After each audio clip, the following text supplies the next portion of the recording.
Kidney stones. First మీరు water తాగి ఈ వీడియో చూడండి. కిడ్నీ స్టోన్స్కి వాటర్కి ఉన్న రిలేషన్ ఏంటో తెలుసుకుందాం. వాటర్ తక్కువ తీసుకుంటే కిడ్నీ స్టోన్స్ ఫామ్ అవుతాయి.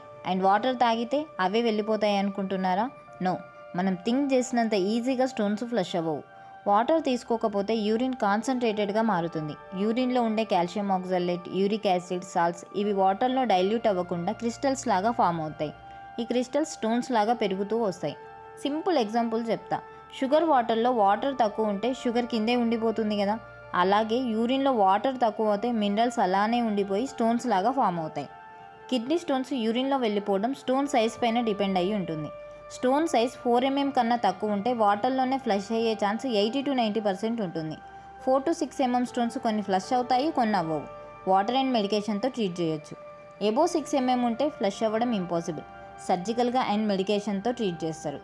Kidney stones symptoms: back side severe pain, blood in యూరిన్కి వెళ్ళినప్పుడు మంటగా అనిపించడం, ఫీవర్, అర్జెంట్ యూరినేషన్. ఈ సిమ్టమ్స్ ఉంటే సెల్ఫ్ ట్రీట్మెంట్ కాకుండా డాక్టర్ని కన్సల్ట్ అవ్వండి. డైలీ 2.5 to 3 liters వాటర్ తీసుకోండి.